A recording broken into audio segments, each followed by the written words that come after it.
know, it is. Robert, are you okay with me recording this? Yeah, absolutely. Okay, perfect. Yes, this is a friendly bunch, I promise. So don't be afraid. I don't know. I know a couple of these people. I don't know. One of the first things when I first got hired, one of the first things I had to do was COVID. And so we did remote classes on Zoom, and it was just absolute torture. So I'm used to seeing people and interacting with face to face. So doing this over Zoom is always a challenge for me. So I apologize if I stutter and stammer. I'll try not to. I will be here for you. My face will be on, and I encourage those of you who can to turn your cameras on to support Robert. Can Do you I want to share your screen? Yes, Robert? ma'am. Yeah.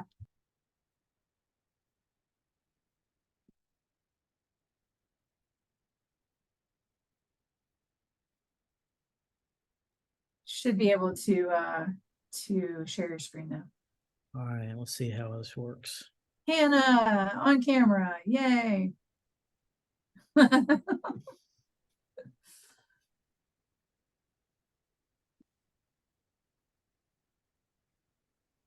Oh, Pam. Hey, Pam. Love it. That looks great, Robert.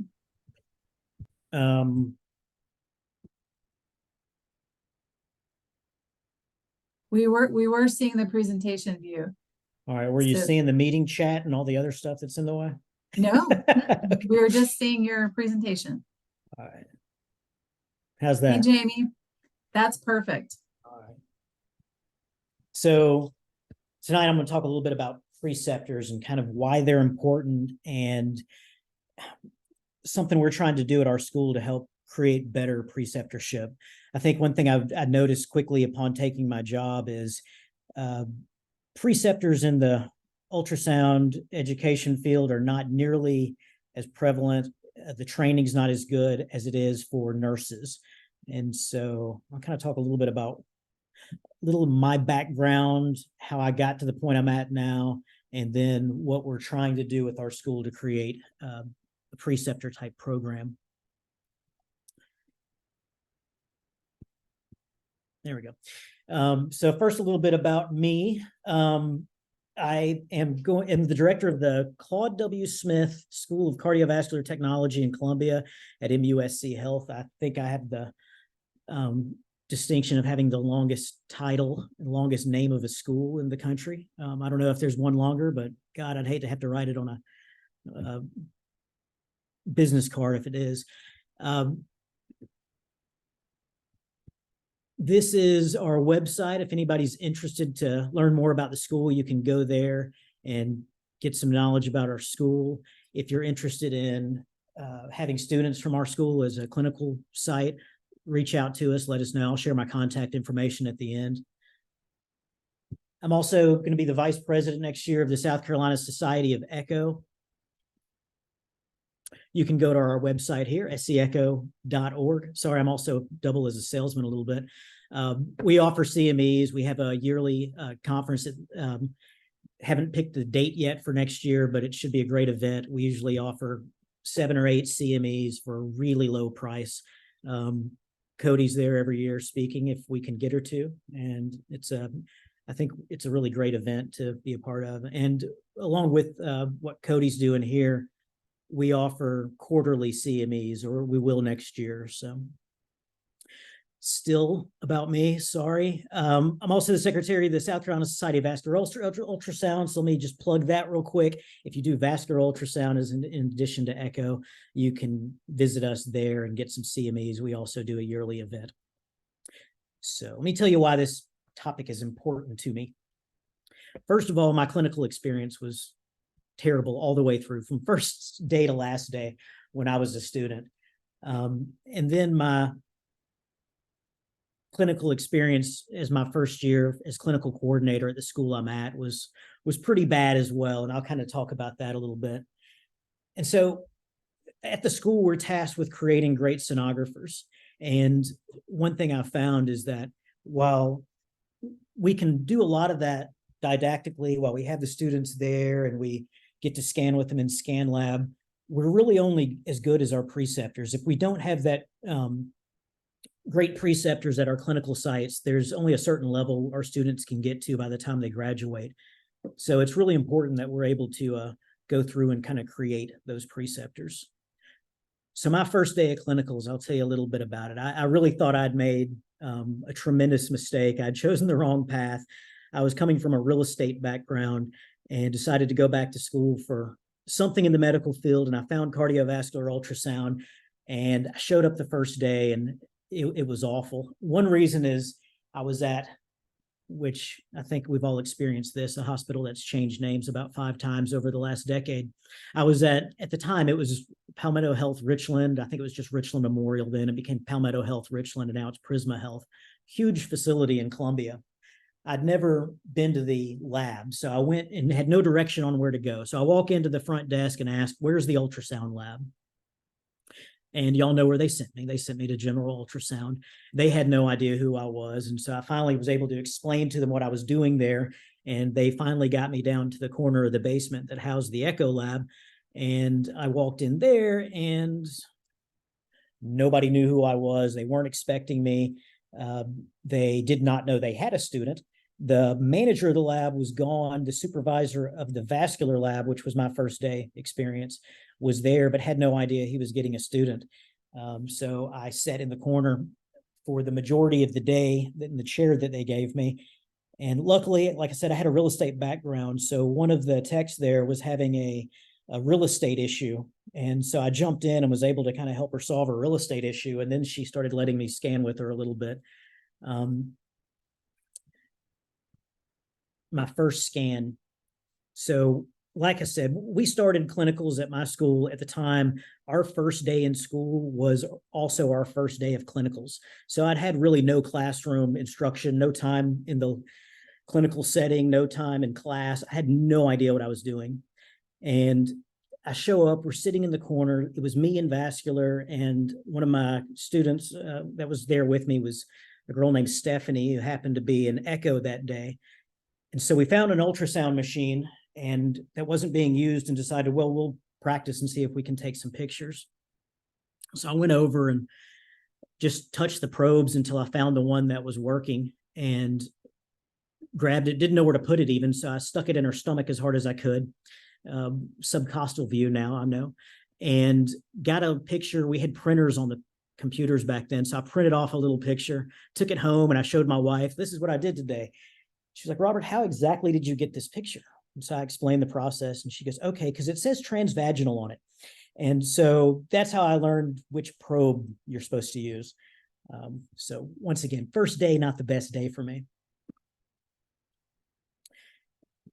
My takeaway from all that was that technologists, obviously, and this is something we try to do with our school, the technologists at this school, the sonographers should know that they have students coming, who's coming. We always try to send them a PowerPoint presentation with the pictures of the students coming and a little bit of information about the students so that they're aware of it. Even though we do that now, we send it to leadership, and not always does leadership communicate to the lab that the students are going to be there. So still, as hard as we try, sometimes it's still uncomfortable for the students that first day. They should be comfortable with the hospital. We always try to take them around, show them where to park, where the lab is, introduce them to some of the people before they start, let them know what their start time is so that they show up as comfortable as they can be that first day. First impressions matter both ways. The student's first impression on the clinical setting and the lab's first impression on the students. If you show up late, you show up and no one knows who you are and where you're going, it creates a bad first impression from them. If you're the clinical site and you get your student and you don't treat them well that first day, that's going to last a long time. It takes a long time to overcome a bad first impression. So then I fast forward about 15 years, I get my first job as a clinical coordinator at MUSC, which, following the same theme, was a different name then. It was Providence. And I came in, and you're all excited because you had such a bad experience when I was a student, and you want to make sure that your students have a better experience. So you think you're going to kind of save the ultrasound world and do this great job as a clinical coordinator. And we really trained our students what we thought was well, and then we send them out to clinicals, and you have a lot of interactions. And I'll kind of go over some of those things that we hear on a consistent basis from clinical sites. These are the things that I heard my first year of clinical coordinator.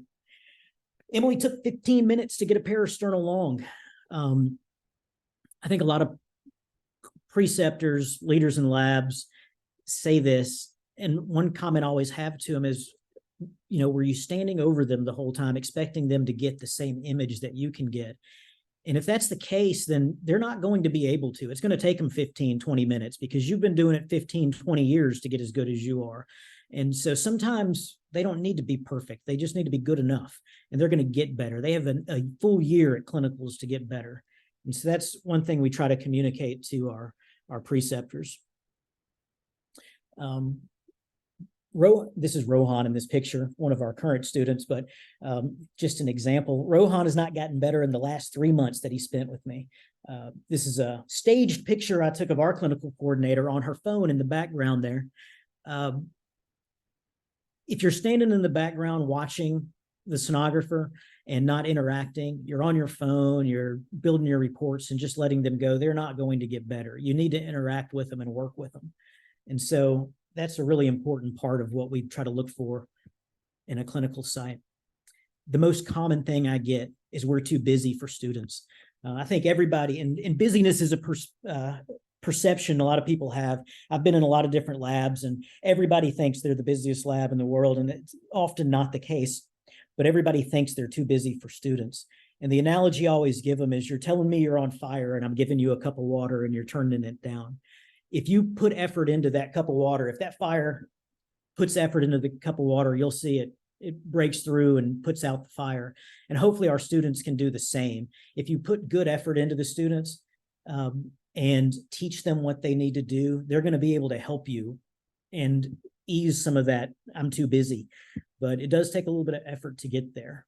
Hopefully we're sending them to you, or your schools that you're getting your students from are sending them to you with a good bit of experience already.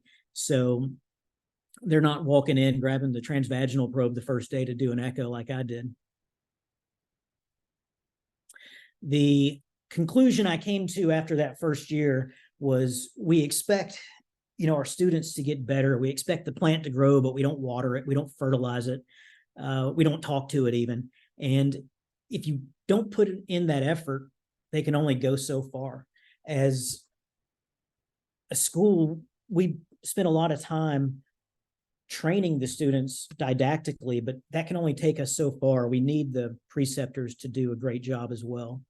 And so one thing that Hannah, Batman here, and I have tasked ourselves with, these are pictures from our Halloween party. We don't normally dress like this. I can't speak for Hannah, I'm not sure.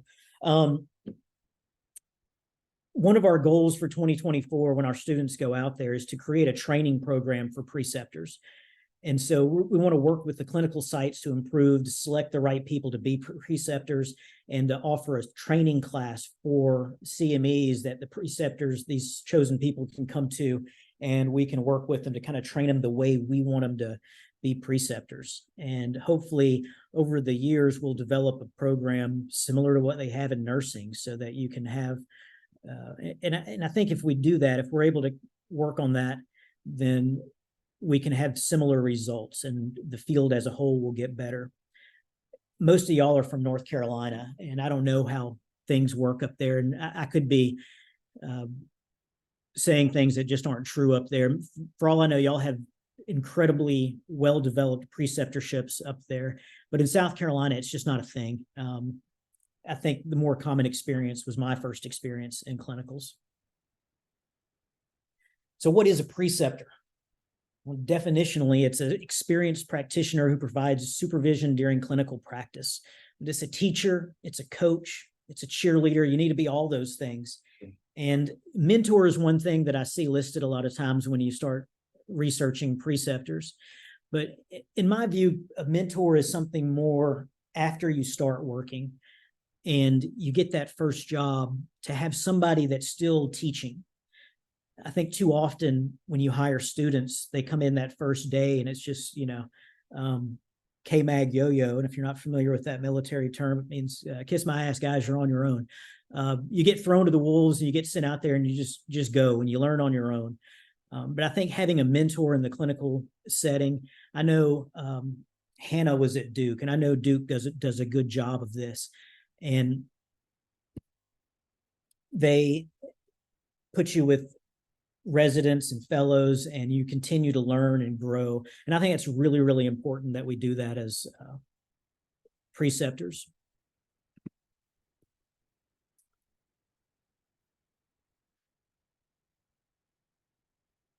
So you need to have an experience. Who should be the preceptor is an experienced technologist. They need to have a passion for teaching and echo. Not all of us have a great passion for what we do. And if you don't, then you're probably not going to be a great preceptor. You need to really enjoy teaching and want to get better at teaching, but also you kind of need to enjoy echo. If you don't like what you're doing, you're not going to be a good leader for somebody else. You need to have the ability to provide positive and negative feedback to students and a high EQ. We all are familiar with IQ, intelligence quotient. EQ is emotional quotient. How well do you understand the different needs of different people? How well do you read a room and know what to say and what not to say? Those of you that know me know that I don't always know what not to say, but I like to think I have an EQ. I'm not sure. You want to have somebody who wants to be better at what they do. I think having a student makes you stay current. It makes you know the new diastolic function rules because they're going to know them probably. And when they're quizzing you on it and asking you, it can really put you on the spot if you're not staying current. So you want to have that person that has a passion for echo, but also a passion to get better at what they do. What are the responsibilities of a preceptor? You bridge the gap between theory and practice. We get them in school and we can teach them all about aortic stenosis and all the measurements you need to take, but we can't simulate aortic stenosis. They don't see it. They need that clinical practice in the clinical setting with real patients. It's one thing we've done this year is extend our time in clinicals from what we've had in the past. And the big reason is they need patient interaction more. They need to be seeing the actual disease processes and not just learning about them in the book. We're going to continue that didactic education once they go to their clinical sites, but they really need to have the experience. And the preceptors really need to help bridge that gap between the two. They need to orient students to the practice setting and key personnel, and I'll get more into that in a minute. Assist student in planning clinical assignments based on the course objectives, provide supervision on a one-to-one basis, weekly feedback, and it needs to be actionable, good feedback. Reviews all student documentation and clinical records. To me, this is a huge thing because Hannah and I right now have 31 students at our school. They're all adults. A lot of them, I mean, we have students from 20 to 45 years old, and we expect them all to be adults, but sometimes, they're going to digress, and we can't babysit them all the time. We need help from the clinical sites. We recently had a situation where a student clocked into a clinical site that they weren't at, and I would have never known that. It would have been really hard for me to figure that out had I not got a phone call from one of the clinical sites. And if the clinical site hadn't looked at their email and seen the sign in, they probably wouldn't have even known themselves. So to have that clear communication with the student advisor, the clinical coordinator, and to review the documents and make sure they're accurate is important to us.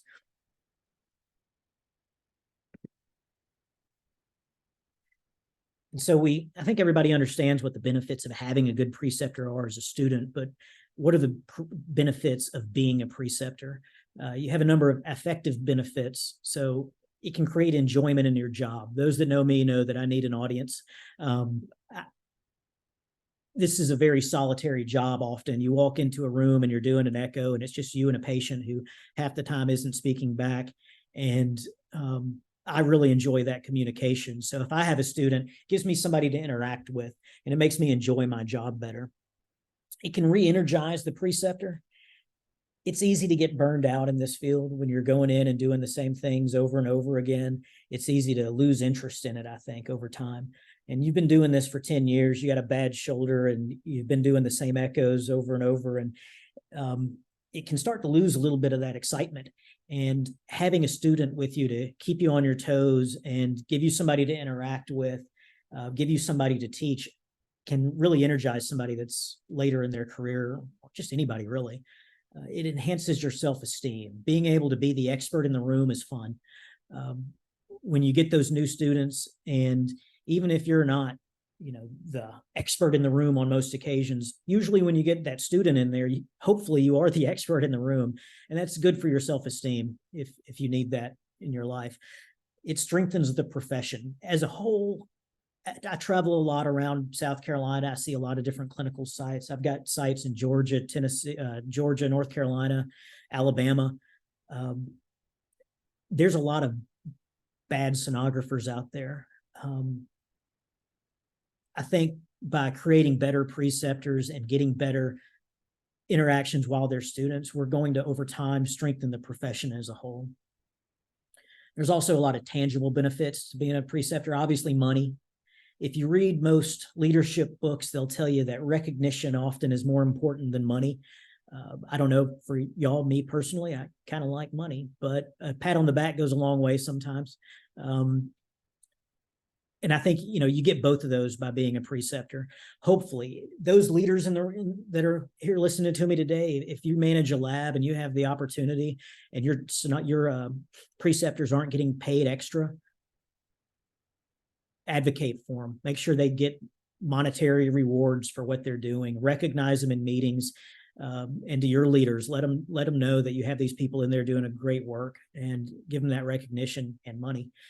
It's a great resume builder.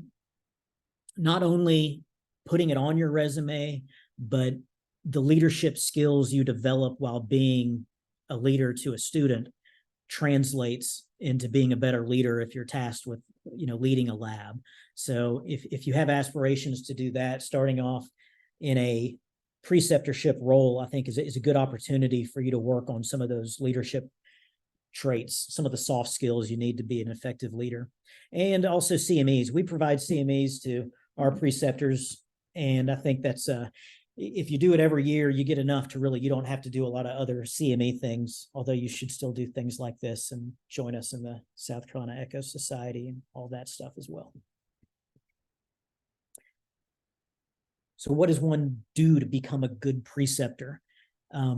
You orient the students and create a learning plan based on SMART goals, and I'll cover that in just a minute.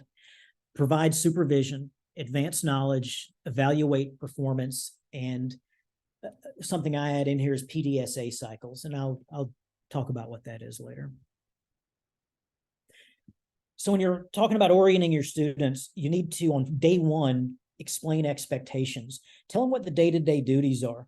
And these are day-to-day duties that don't end. So when you're a student, you come in January 1st and you leave December 31st. On January 1st, when you walk in, you should be doing whatever that site tells you to do as far as cleaning the rooms and filling gel containers, if anybody still does that, folding towels, cleaning up after it, the studies. And that should be the tasks you have throughout your time there. Those are expectations you have that entire year.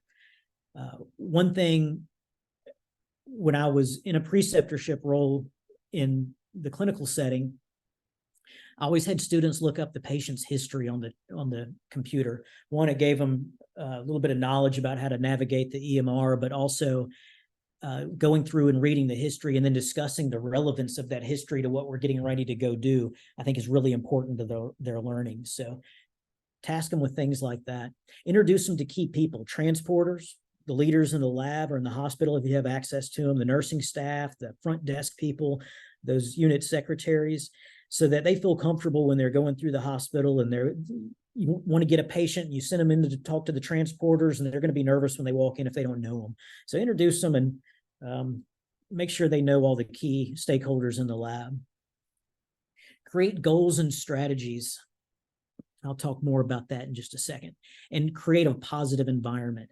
I can't overstate how important it is to have a positive environment in your lab. Just an example, we had a student a couple of years ago who went into a lab and just had a bad first week. Partially my fault. A lot of it was on the student's fault, but we worked with her. She got better, but it created a really bad first impression in that lab. The problem created for the lab long-term is anytime they got a new student, they would always mention the other student that didn't do a good job, and they would mention them by name.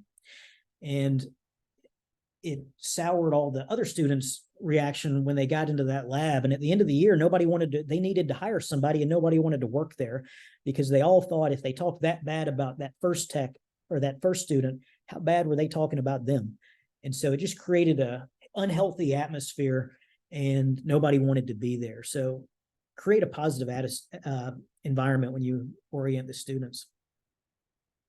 Create SMART goals for them. SMART goals are specific, measurable, achievable, relevant, and time bound. You're scanning with your student on a Monday and you see that, we're doing this 5-chamber view to evaluate the continuous wave through the aortic valve, and your angle is wrong. So we need to get better at measuring that angle. So our goal is by Friday, you're going to get better at measuring this angle. It needs to be measurable. So we're going to take a picture of it on Monday. We're going to look at it on Friday and compare the two and see if you got better at it. That's an achievable goal. Don't give them goals like, well, by Friday, I'm going to make you into the best sonographer in the world, because that's just not achievable. It's not going to happen. It needs to be relevant to what we're doing here. Don't just make some random goal, make it a relevant goal that can help them. And time bound. It needs to be by Friday, by next week, by next month. There needs to be a specific time element to it so they know when they need to be better at that, or they have their goal set that way. You need to provide supervision, be empathetic and supportive. Cultivate reflective practice. What's that mean? Ask thought-provoking questions. Foster critical thinking. So we're taking this picture of tricuspid regurg, and we're getting this number at the bottom that tells us a speed and a pressure. What does that mean? How is that relevant to what we're doing? Where else can you use that number? Well, we're going to get PA pressures with it. We're going to use it in diastolic function. Explain that to them. Have them explain it to you. Go through and make sure they understand the whys, not just the whats.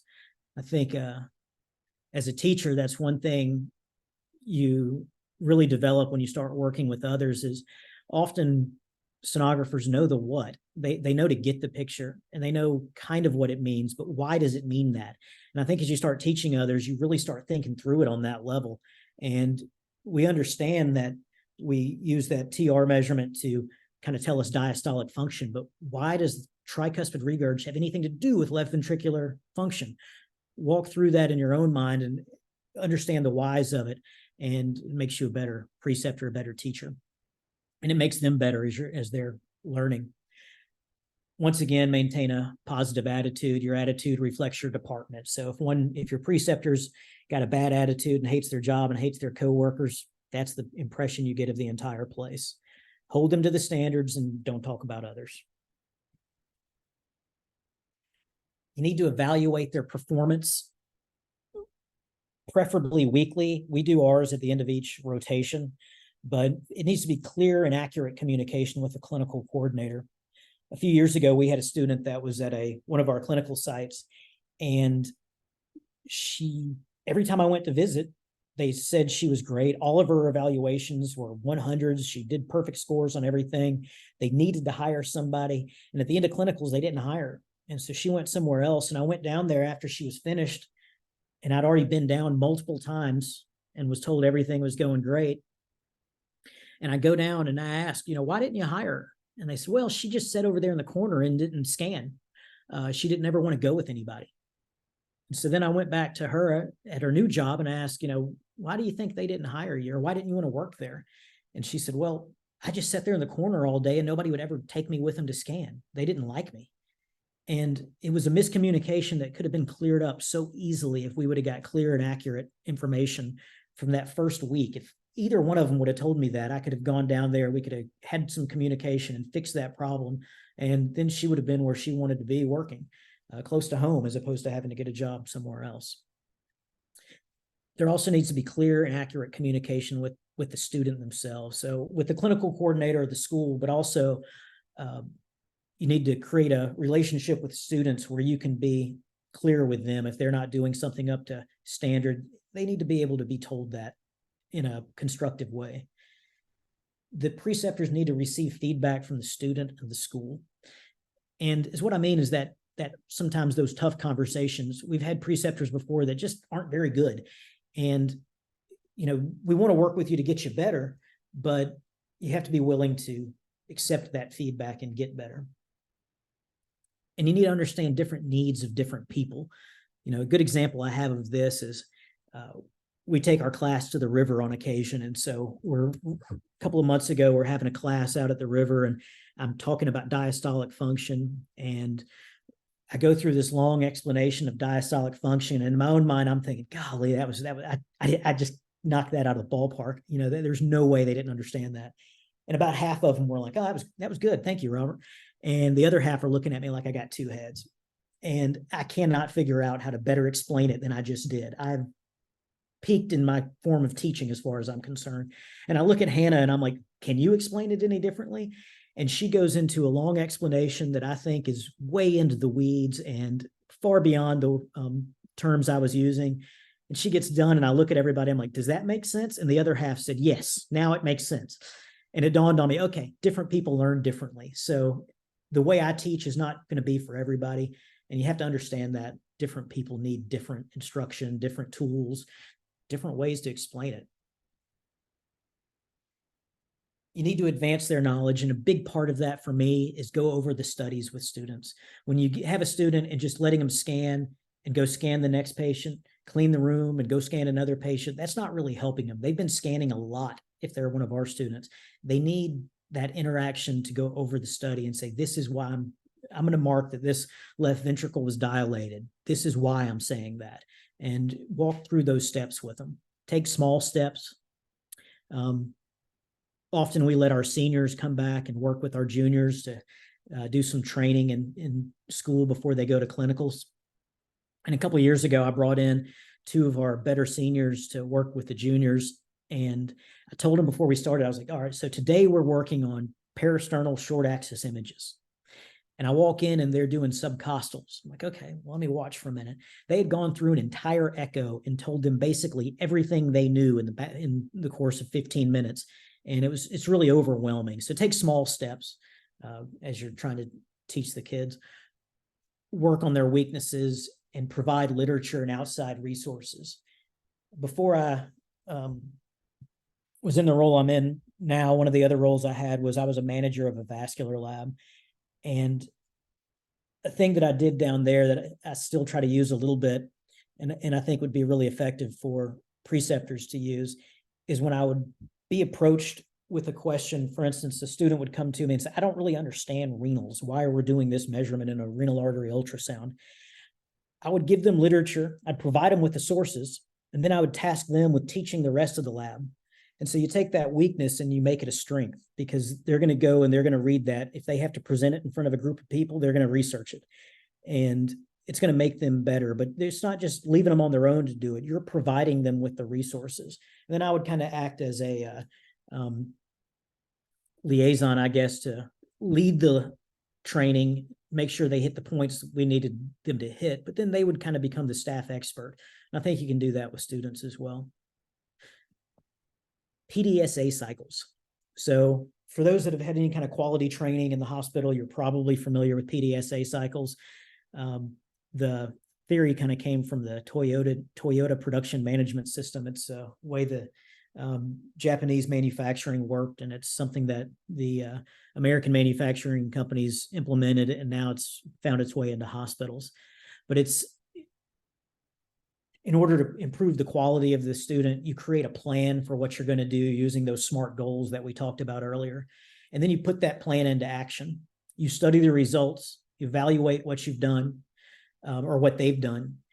You act on it. So you correct any errors that they made or any inadequacies, and then you repeat the cycle. You create a new plan based on their location or their status now, where they're at, and do the cycle again. And hopefully after multitudes of PDSA cycles, you've created a pretty good sonographer.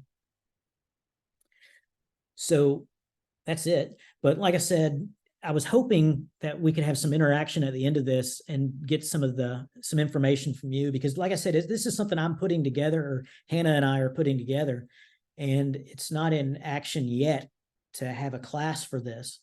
We'd really love to make sure that what we put out there is effective and